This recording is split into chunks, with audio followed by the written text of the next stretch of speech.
አንድ ጊዜ ምን ሰምቻለሁ? አንድ መኪና ነው ህይወትን ሙሉ የምትነዳው ተብሎ መኪና ቢሰጥም ስለዛ መኪና ያለን እውቀት በጣም ትጨምራለህ። ከዛ ውጭ ያንን መኪና በደንብ ትንከባከባለህ ሲባል ሰምቻለሁ። ለእኛም የተሰጠን አንድ አይምሮ ነው፣ አንድ ሰውነት ነው። ስለ አይምሮአችንና ስለ ሰውነታችን በደንብ አድርገን የገባንን ያህል ማወቅ ኃላፊነት አለብን። ስለዚህ ዛሬ አይምሮአችንን በተወሰነ መልኩ አንደርስታንድ እንድናደርገው እኔ የገባኝን The Brain That Changes Itself በሚለው መጽሐፍ የተወሰነ ነገር ልበላችሁ። ምክንያቱም አይምሮአችንን ተጠቅመን ጤነኛ መሆን እንችላለን፣ ደስተኛ መሆን እንችላለን፣ ስኬታማ መሆን እንችላለን፣ ባህሪዎቻችንን መቀየር እንችላለን፣ ብዙ ነገሮችን እንደ አዲስ ፕሮግራም ማድረግ እንችላለን። ይህንን ነገር ከንግግር ወይም ከዝም ብሎ ከአይዲያ ውጪ መጽሐፉ ላይ የተለያዩ ኒውሮሳይንቲስቶችን፣ ፕሮፌሰሮችን፣ ኖቤል ፕራይዝ ዊነሮችን፣ ብዙ ኢንቨንት የተደረጉ መሽኖችንና በእነዚህ ሁሉ ሳይንስና ቴክኖሎጂ ደግሞ ዋክ ማድረግ የማይችሉ ሰዎች ያደረጉትን፣ መስማት የማይችሉ ሰዎች፣ ማየት የማይችሉ ሰዎች እንዴት በእነዚህ ነገሮች እንዴት ተጠቃሚ እንደሆኑ በደንብ አድርጎ ያስረዳል። ይሄ ዝም ብሎ እንደ ሱዶ ሳይንስ ውቡ አይነት ነገር ሳይሆን ኖቤል ፕራይዝ ድረስ የሚያሸንፉ ሰዎች ናቸው እና ትንሽም ቢሆን ሪስፔክት ሊኖርን ይገባል። እዛ ደረጃም ባይሆን እኛ ለምንፈልጋት ባህሪ መቀየር፣ ጤነኛ ለመሆን፣ ደስተኛ ለመሆን እና አንዳንድ ነገሮችን ለማሳካት የዱላ ቅብብል ነው እና እኛ የገባንን ካደረግን ልጆቻችን የተሻለ ያደርጋሉ ብዬ አምናለሁ። ምክንያቱም ልጆች ላይ ትልቅ የሆነ ስራ አለብን። ስለ አይምሮአችን የተወሰነ ነገር ልበላቸው የገባኝን። አይምሮአችንን መጀመሪያ በሶስት ክፍል ነው የሚከፍሏቸው። የመጀመሪያው ትልቁ ፓርት 80% የሚይዘው ሰሪብረም ይሉታል። ይሄ ሰሪብረም የሚባለው 80% ከቨር የሚያደርገው በትልቁ የሚታየው የጭንቅላታችን ክፍል ነው።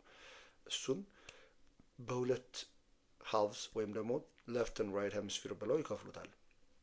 ወደፊት እንዴት ኢምፖርታንት እንደሆነ አነሳላቸዋለሁ እነዚህ ነገሮች ማወቅ ለእያንዳንዱ ለወደፊት ለምንሰራቸው ቪዲዮዎችና ነገሮች እነዚህ ይሄ ወሳኛው ነገር ስለሆነ ነው። ሌፍትን ራይት ሄምስፊር ብለው ሁለቱን አንድ ላይ በኮርፐስ ኮሎሰም ያገናኙታል። እነዚህ ነገሮች ውስጥ እንደገና በአራት ሎብዝ ይከፍሏቸዋል። ፍሮንታል ሎብ፣ ፓራይታል ሎብ፣ ኦክሲሲፒታል ሎብ እና ቴምፖራል ሎብ ይሉታል። ፍሮንታል ሎብ የሚባለው ዲሲዥን ሜኪንግ እና ፕላን የሚያወጣው ነው። ይሄ የሚያስበው ዲሳይድ የሚያደርገው ነገሮችን የሚያቅደው የጭንቅላታችን ክፍል ፍሮንታል ሎብ ይባላል። ፓራይታል ሎብ የሚባለው ደግሞ ቴስት ስናደርግ የሆነ ነገር የቀመስነው ነገር ቴስት እንዳደረግነው የሚነግረን የነካነው ነገር ወይም ደግሞ የሚነካን ነገር ፔንን ፕሮሰስ የሚያደርግልን፣ ብርድ ሲለን ወይም ደግሞ ሙቀት ሲሰማን ይሄ ቴምፕሬቸር ለውጥ የሚያሳየን ይሄ የጭንቅላታችን ክፍል ፕሮሰስ የሚያደርገው የፓራይታል ሎብ ይባላል። ከኋላ ያለው ደግሞ ኦክሲሲፒታል ሎብ የሚባለው ደግሞ በውስጡ እንደ ቪዥዋል ኮርቴክስ የሚባል ነገር ይዞ ያየነውን ነገር ሼፑን፣ ሳይዙን፣ ሙቭመንቱን እያንዳንዱ የምናየው ነገር ፕሮሰስ የሚያደርገው የጭንቅላታችን ክፍል ኦክሲሲፒታል ሎብ ይሉታል። ቴምፖራል ሎብ የሚባለው ደግሞ በውስጡ እንደ ኦዲቶሪ ኮርቴክስ የሚባል ነገር አለ። ይሄ ደግሞ የሰማነውን ነገር ያሸተትነውን ነገር ምናምን ፕሮሰስ የሚያደርግልን የጭንቅላታችን ክፍል ነው። ዲፕ ውዘን ሊምቢክ ሲስተም የሚባል አለ። ወደፊት በጣም እንዴት ወሳኝ የሆኑ ነገሮች ስለሆኑ አነሳላቸዋለሁ። እዚህ ሊምቢክ ሲስተም ውስጥ ደግሞ ሂፖካምፐስ አለ፣ ታልመስ አለ፣ ሃይፖታልመስ የሚባል ነገር አለ። እንደ አመግደላ ምናምን የሚባሉት ደግሞ ከኢሞሽንና ከፊር ጋር የሚገናኘው ወሳኛው ነገር አነሳላችኋለሁ። እዚህ ሊምቢክ ሲስተም የሚባለው ውስጥ ነው ያለው። ይሄ መጀመሪያው ክፍል ሰሪብረም የሚባለው ክፍል ውስጥ ነው። ሁለተኛው ደግሞ ሰረበለም ይባላል። ይሄ ሰረበለም የሚባለው ደግሞ ፋይን የሆነ ሞተር አክሽን የሚባለው ይሄ ወይ ባይክ ስንነዳ ሊሆን ይችላል፣ ወይ ስክሪፕቶ ይዘን ስንጽፍ ሊሆን ይችላል፣ ወይ ሴቶች ኒዲንግ ሲያደርጉ እንደ ስፌት ምናምን ሲያደርጉ በጣም ተጠንቅቀን የምናደርጋቸውን እነዚህን አክቲቪቲዎች ደግሞ ኮኦርዲኔት እያደረገ ፕሮሰስ የሚያደርግልን የጭንቅላታችን ክፍል ሰረበለም ይባላል። በሶስተኛ ብሬን ስተም የሚባል አለ። ይሄ አንድ ሁለት ሶስተኛው ላይ ያለው ደግሞ ብሬን ስተም ይባላል። ይሄ ብሬን ስተም ደግሞ እነዚህ ሁለቱን የጭንቅላታችን ክፍልና ስፓይናል ኮርዳችንን አንድ ላይ የሚያያይዘው ሆኖ በውስጡ እንደ ፓን፣ ሜዱላ ኦብሎንጋታ እና እንደ ሚድ ብሬን የሚባሉ ሶስቱን ነገሮች ይዟል። ወደፊት እንዴት ኢምፖርታንት እንደሆኑ የምናነሳቸው ነገሮች ናቸው። እነዚህ ሶስቱ አንድ ላይ ሴንትራል ነርቨስ ሲስተም ይሏቸዋል። ሴንትራል ነርቨስ ሲስተሞች ሰረበለም እና ብሬን ስተም ሶስቱን የሚይዘው ነው። እነዚህ ነገሮች ኮማንድ ኤንድ ኮንትሮል ነው የሚባሉት። ብዙ ነገር ኮንትሮል የሚያደርጉት ጋይድ የሚያደርጉት ፈላጭ ቆራጮች ናቸው ማለት ነው። እነዚህ ነገሮች ግን መልእክተኛ ይፈልጋሉ። ወደ እያንዳንዱ የሰውነታችን ክፍል መልእክት መላክ ይፈልጋሉ። ከሌሎቹ ሰውነታችን አካሎች ደግሞ ወደዛ መልእክት የሚካሄድበትን መንገድ ይፈልጋሉ። ያ መንገድ ደግሞ ምን ይባላል? ፕሮፍራል ነርቨስ ሲስተም ይባላል። ፕሮፍራል ነርቨስ ሲስተም የሚባለው ሜሴንጀሮች ናቸው፣ ሜሴንጀር ነርቮች ናቸው። ወደ ላይም ወደ ታችም ወደ ሰውነታችንም ወደ ተለያዩ ግላንዶች ወደ ልባችን ወደ ሳምባችን ወደ ምናምን መልእክት የሚወስዱና ከላይም የሚቀበሉት ፕሮፍራል ነርቨስ ሲስተም ይባላል። እነዚህ ነገሮች ውስጥም ሁለት ነገር አለ ይላሉ። ሶማቲክ ነርቨስ ሲስተም እና አሮማቲክ ነርቨስ ሲስተም ይባላል። ወደፊት ስለሚጠቅሙ ነው። በጣም ፔሸንስ ስላላችሁ ሰዎች በጣም ሪስፔክት አደርጋችኋለሁ። ሶማቲክ የሚባለው ነርቨስ ሲስተም ኮንትሮል የሚያደርገው ቮለንተሪ ሙቭመንት ነው። አሁን ለምሳሌ እጅን ከፍ ዝቅ እያረኩኝ እንዲያረኩኝ የማወራው ይሄ ሶማቲክ የሚባለው ፕሮፍራል ነርቨስ ሲስተም የሚሰራው ስራ ነው። በተቃራኒው ደግሞ አሮማቲክ የሆነ ነርቨስ ሲስተም አለ፣ ወሳኝ የሆነ አውቶማቲክ የሆነ የእኛ ቁጥጥር ብዙ ኢንቮልቭ የማያደርገው። ይህንን ነገር በውስጡ ሁለት ነገር አለ። ሲምፐተቲክ ነርቨስ ሲስተም እና ፓራሲምፐተቲክ ነርቨስ ሲስተም ይባላል። ብዙ ጊዜ አንስቼላችኋለሁ፣ ወደፊትም ስለሚነሳ ነው አሁን ይህንን ነገር ማውራት ያስፈለገው። ሲምፐተቲክ የሚባለው ነርቨስ ሲስተም ፋይት ኦር ፍላይት የሚባለው ነገር ነው። ይሄ ስንፈራ፣ ስንደነግጥ፣ መጣላት ሲኖርብን፣ ማምለጥ ሲኖርብን የልብ ምታችን በመጨመር የደም ግፊታችን በመጨመር ለጊዜው አስፈላጊ ያልሆኑ የምግብ ዳይጀስሽን ሲስተሙን በማቆም ኢሚዩን ሲስተማችን በሽታ የመከላከል አቅሙን በማቆም በአሁኑ ሰዓት ወይ ማምለጥ ወይ መጣላት ነው ያለባችሁ ብሎ የደም ፍሰቱን እያንዳንዱን ልብ ምታችንን ምናምን ጨምሮ እንድንጣላ እንድናመልጥ የሚያደርገው ፋይት ኦር ፍላይት የሚባለው ሲምፐተቲክ የሚባለው ነርቨስ ሲስተም ነው። በተቃራኒው ፓራሲምፐተቲክ ነርቨስ ሲስተም የሚባል ነገር አለ። ይሄ ደግሞ ቤዚክሊ ረስት ኤንድ ዳይጀስት የሚሉት ነው። እዚህኛው ሲስተሙ ስንገባ ደግሞ ሰውነታችን በጣም የሚረጋጋበት ሰዓት ነው። ምግቦቻችን ዳይጀስት የሚደረጉበት ነው። ቲሹዎቻችን ሪፔር የሚደረጉበት ነው። ኢሚዩን ሲስተማችን በደንብ አክቲቭ ሆኖ የሚሰራበት የሲስተም ክፍል ነው። እነዚህን ሁሉ ነገሮች ራን የሚያደርገው ኒውሮንስ የሚባሉ ነገሮች ናቸው። ዋናዎቹ ነርቨስ ሲስተሞቻችን ውስጥ ያሉ ሴሎች ማለት ናቸው። ኒውሮንስ ራሳቸው ውስጥ ሶስት ነገሮች አሉ። ሴል ባዲ፣ ደንድራይትስ እና ኤክሶን ይሏቸዋል። ሴል ባዲ ቤዚክሊ ዲኤንኤ ማቴሪያላችንን የሚይዘው ነው። እንደ ዲኤንኤ አይነት ነገር። ደንድራይትስ የሚሉት መልእክት የሚቀበል ነው። ኤክሶን የሚሉት መልእክት የሚያስተላልፍ ነው።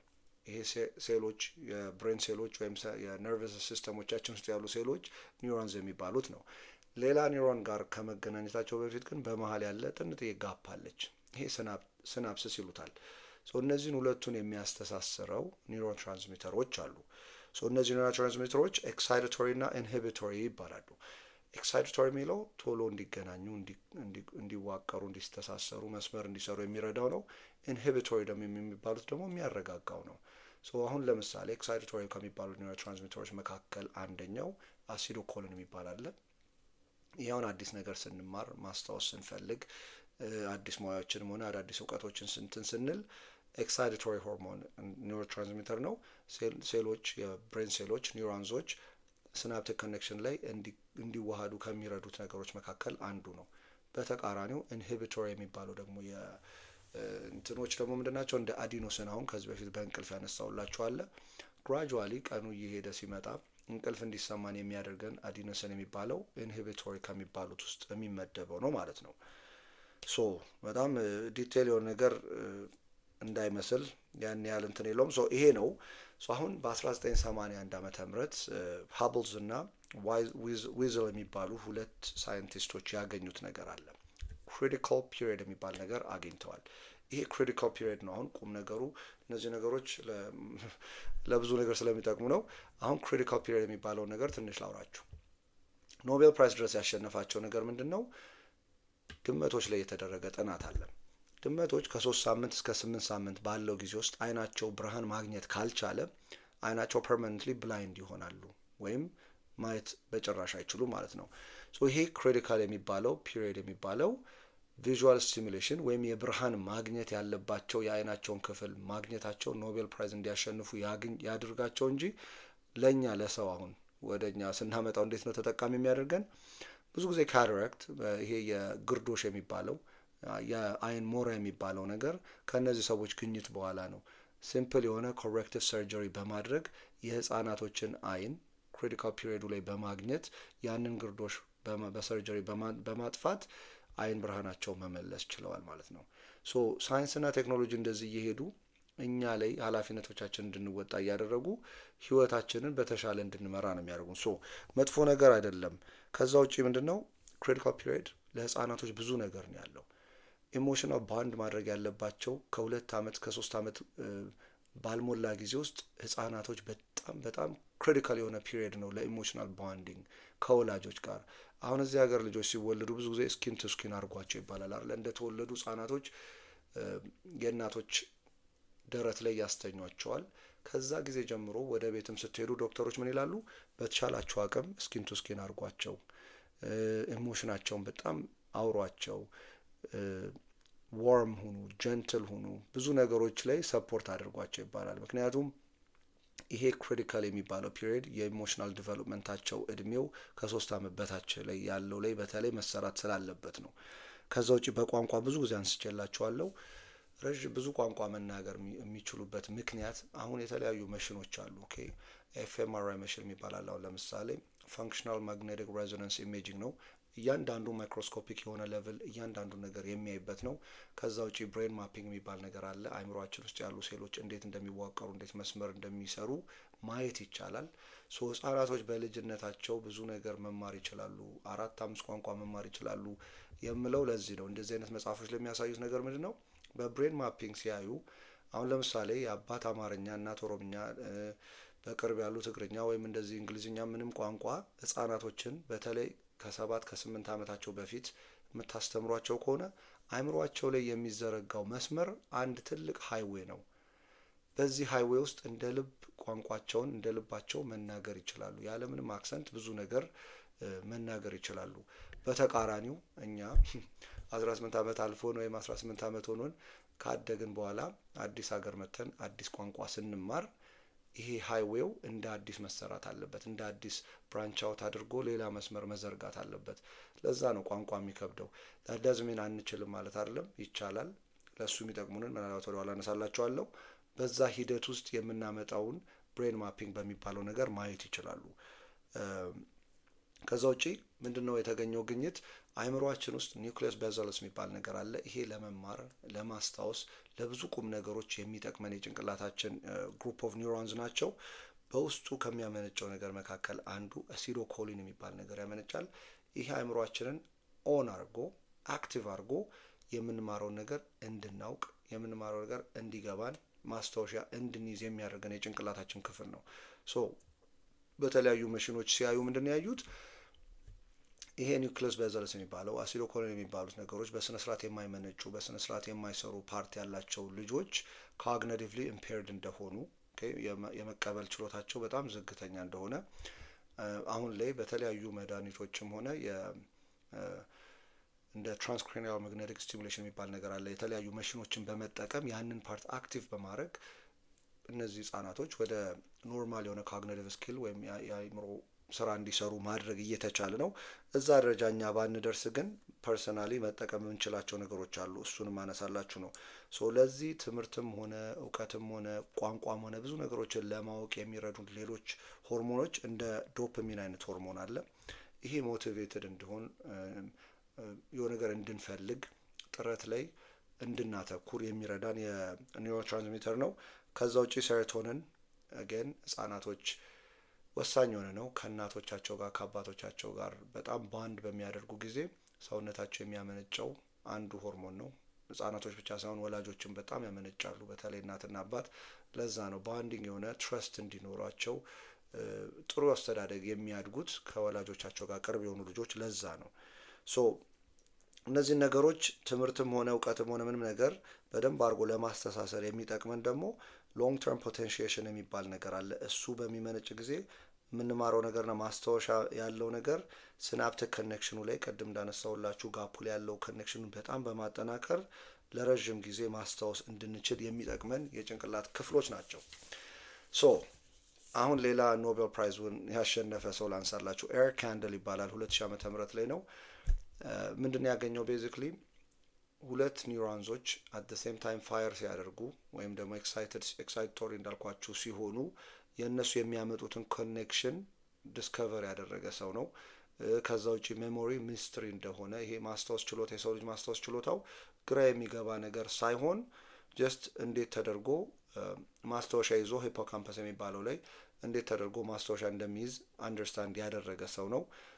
ሲናፕቲክ ኮኔክሽንን በተለይ አንደርስታንድ ያደረገ ሰው ነው። ሶ ይሄንን ነገር አንደርስታንድ ማድረግ ለእኛ እንዴት ይጠቅመናል ካላችሁ እኛም ላይ ልጆቻችንም ላይ ከልጅነታቸው ጀምሮ መሰራት አለበት። እኛም ማቆም የሌለበት ሂደቶች ነን። ሶ በሂደት ውስጥ ብዙ ነገሮችን እያዋቀርን እያስተሳሰርን ባህሪ የሚመጣው በዛ ሂደት ነው። አዳዲስ ነገሮችን ተለማምደን ሱስም ሊሆን የሚችልብን የዛ ሂደቶች ጉዳይ ነው። ዋናው ቁም ነገር ማንሳት የምፈልገው ግን ህጻናቶች በተለይ ከ2 ዓመታቸው እስከ 3 ዓመታቸው ባለው ጊዜ ውስጥ ብዙ ነገር የሚደረገውን ነገር የሚያውቁ አይምሰሉን እንጂ ብዙ ነገር ሪከርድ አድርገው ይዛሉ። ኢምፕሊሲት ወይም ደግሞ ፕሮሲጀራል የሆነ ሜሞሪ አለ ሰውነታቸው አእምሯችን ውስጥ። ይሄ ነው ብለው መናገር አይቻሉ እንጂ ማስታወሻ አድርጎ ረዥም ሰዓት የሚይዘው ጭንቅላታቸው ክፍል ነው። ሶ ኢምፕሊሲት ሜሞሪ ሪዘርቭ አድርጎ የሚይዝ ህጻን ልጅ በ2 ዓመቱ የሚያጣው ነገር፣ በ2 ዓመቱ ማግኘት የሌለበትን የማያገኘው ነገር ረዥም ዓመት ህይወቱ ሙሉ እኔ እንደዚህ ነኝ እኔ እንደዛ ነኝ እያለ እንዲኖር የሚያደርገው የጭንቅላቱ ክፍል ነው። ምክንያቱም እሱ በሚገባው እንኳን ቃል ማስረዳት አይችልም ገና በልጅነት ስለሆነ። ለዛ አንድ ጥናት ያነሳል። በ49 ዓመቱ ብዙ ነገሮች ተቸግሮ በኋላ ላይ ነው ፊግር አውት ሲደረግ ገና በ2 ዓመቱ ነበር እናቱን ያጣው። በዛ እድሜው ላይ ብዙ ጭንቅላት ክፍሎቹ ሸዳውን በማድረግ ሰርቫይቫል ሞድ ውስጥ በመግባት ባህሪው ሆኖ እንዲቀር የተደረገ ነው። ግን በሳይካትሪ እና በተለያዩ የምክር አገልግሎትና በተለያዩ ነገሮች ከዛ ነገር እንዲወጣ ማድረግ ተችሏል። ይሄ ነው ኒውሮፕላስቲሲቲ ማለት።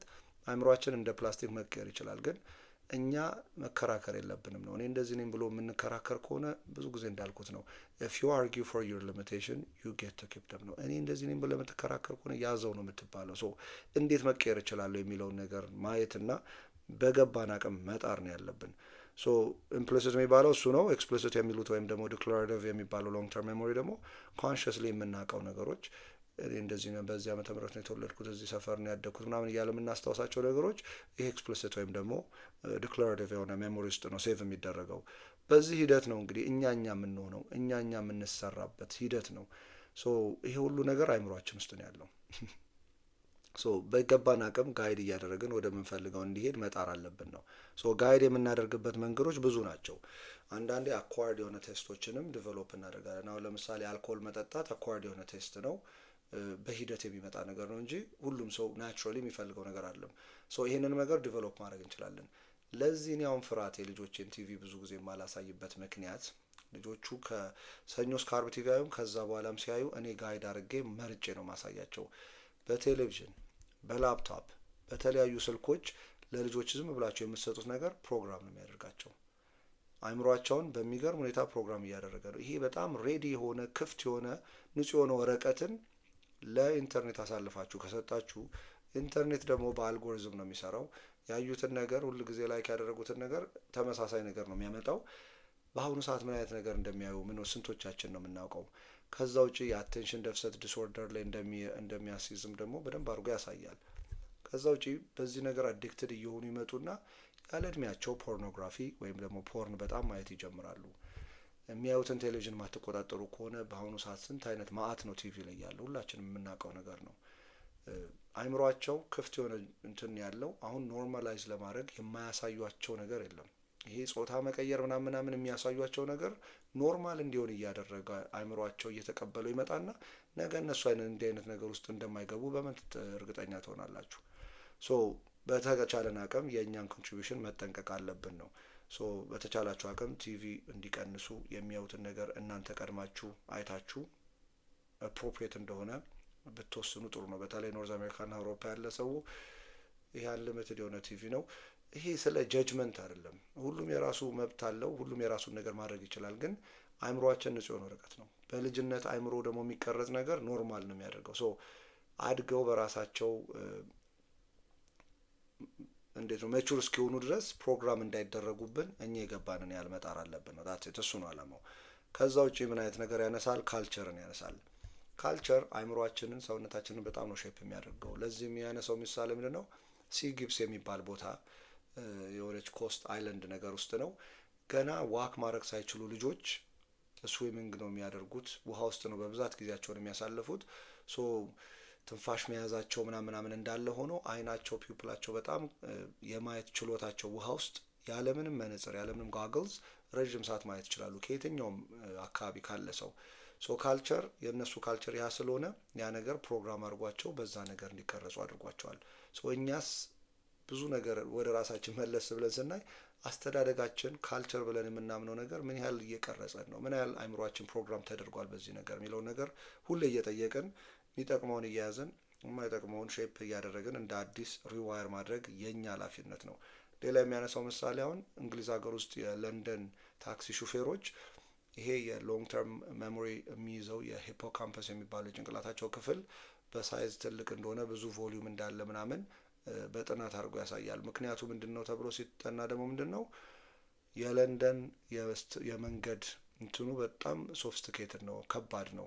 ሶ ያንን ነገር ለማወቅ ብለው የሚያደርጉት የሚያጠኑት ነገር ይሄ የማስታወስ የሎንግ ተርም ሜሞሪ ሴቭ የሚያደርገው የጭንቅላታቸውን ክፍል እንደጨመረው የሚያሳዩት ነገር ነው። ሶ እድሜ ልክ አእምሯችን እያደገ እንደ አዲስ ዋይር እየተደረገ እንደሚመጣ በጣም በተለያዩ ነገሮች አድርጎ አንስቶ ያወራል። ሶ እነዚህን ነገሮች አንደርስታንድ እንድታደርጉ የምፈልገው ነገር ምንድን ነው? አእምሯችን ፕላስቲክ እንደ ፕላስቲክ ፍሌክሰብል ነው፣ አዳፕተብል ነው፣ ቼንጀብል ነው። በተለያየ ነገር ይቀየራል፣ ፕሮግራም ይደረጋል። ሶ እኛ ፕሮግራም ማድረግ ያለብን በመጽሐፍ ሀሳብ ጥናቶች ወደምንፈልገው ነገር የሚወስዱንን ሰዎች በመስማት እነዛን ነገሮች ማምጣት እንችላለን። ሶ መጽሐፉ ላይ ምን አይነት ነገሮች ያነሳል? ፋንተም ልም የሚባል ነገር አለ። እጃቸው ወይ በጦርነት ወይ በኢንፌክሽን የተቆረጡ ሰዎች የሌለው እጃቸው የሚያሳክካቸው ሰዎች አሉ። ያንን መፍትሄ የሰጠረው ሰው ቪኤስ ራማቻንድራን የሚባል ሰው አለ። እሱ ሚረር ቦክስ የሚባል ቦክስ አድርጎ ሚረር አድርጎ ያለውን እጃቸው አስገብቶ በሳይኮሎጂ ይሄኛውን እጃቸውን በማከክ በሳይኮሎጂ የመጀመሪያውን መፍትሄ ነበር የፈጠረው። ከዛ በኋላ ግን ከዚህ በፊት እንዳልኳችሁ ብሬን ማፒንግ በሚባለው ነገር በማየት ይሄ ነው ብሬን ፕላስቲሲቲ ማለት አእምሯችን የዚህኛው እጃቸው የተቆረጠው ስቲሙሌሽን ማግኘት ሲያቅተው ሌላ ስራ ጀምሯል። ሶ በብሬን ማፒንግ ሲያየው ምንድን ያየው የዚህ ጋር የነበረው መልእክት የሚመላለስበት የጭንቅላታዊ ክፍል ወደ ፊታቸው ተቆራኝቶ ተዋህዶ ፊታቸው ላይ የሚያሳክካቸው ነው። እዚህ ጋር የሌለ እጅ የሚያሳክካቸው የነበረው ሶ በሂደት እዚህ ጋር ሲያክካቸው ይሄ የሚያሳክካቸውን ፓርት እንዳከከላቸው ስሜታቸውን አድርጎ ያገኘው ቪኤስ ራማቻንድራን ይባላል። ሌላ የተገኘ ግኝት ምንድን ነው? አንድ ሴት አለች። ቬስቲቡላር አፕራተስ የሚባለው የጭንቅላቷ ክፍል የባላንስ እንድናደርግ የሚረዳን የጭንቅላትን ክፍል ነው። ይሄ ፓርቷ የጆሮ ኢንፌክሽን አጋጥሟት በሰጧት አንቲባዮቲክስ ተጎድታ በስነ ስርዓት መቆም፣ በስነ ስርዓት ዋክ ማድረግ፣ ኖርማል የሆኑ አክቲቪቲዎችን ማድረግ አቅቷት አጌን በኮንስትራክሽን ሀት በሚመስል ነገር ሴንሶሪ ሰብስቲቱሽን የሚባል ነገር ክሬት በማድረግ መላሷ ላይ የተወሰነ ሴንሶሪ እንዲልክ አድርገው በዚህ ኮፍያ አድርገው ጭንቅላቷን እንደ አዲስ ትሬን አድርገውት እቺ ሴት መልሳ ወደ ነበረችበት ቦታ እንድትመለስ አድርጓል። ይሄ ጭንቅላታችን ክፍል ምን ያህል ፍሌክሲብል እንደሆነ ጀስት የሚያስፈልገው ጋይደንስ እና ፕሮግራም መደረግ ነው። ሶ ብዙ ምሳሌዎችን ማንሳት ይቻላል። በገባን አቅም ግን ያን የምናነበውን መጽሐፍ የምናያቸውን ነገሮች መምረጥ ይኖርብናል። ምክንያቱም ፕሮግራም እያደረገን ስለሆነ።